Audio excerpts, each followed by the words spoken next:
Here with me today is Shannon Riggs. She is here for the premiere, the New York premiere of her film Blue, which she produced. Shannon, thank you for joining us. Thank you for having me.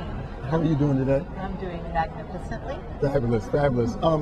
I guess what we can start off by asking you is just some of your background, some of the work that you've done in the industry, and then we'll lead up and talk about your present work with Blue. Okay, well, I started out in the business working in development out of college. I worked for 40 Acres and a Mule, which is Spike Lee's production company. He had a production office in Los Angeles, and there was 4 of us. And we primarily, read scripts, tried to find material for him to direct and to produce. Lots and lots of coverage, which is when the script comes to you and you basically write a summary and give that to your boss to see whether or not it's a project they would want to do. And I found that most producers knew nothing about physical production. It was as if it was 2 separate worlds altogether. There was the development people, the studio execs, and then there were the people who actually go out and make movies. And I knew I wanted to be a filmmaker. I wanted to make movies.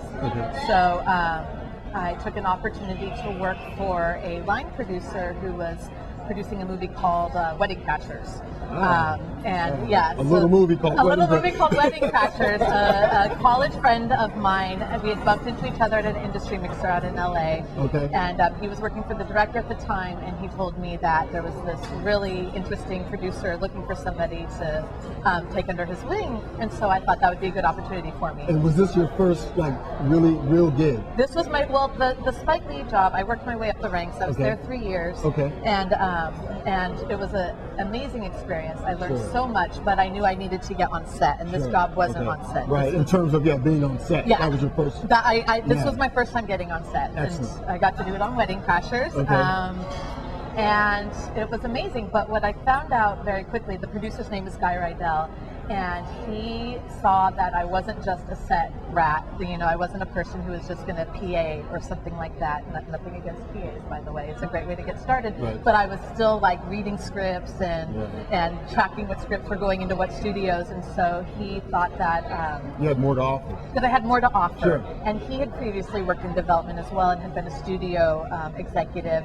And so while I worked on big studio movies with him, we started developing projects together to produce together. He's a true mentor. It's pretty rare to find somebody who's so willing to do that. And while I got to work on these big studio movies and gain those contacts and that experience, I also developed smaller projects to produce on my own.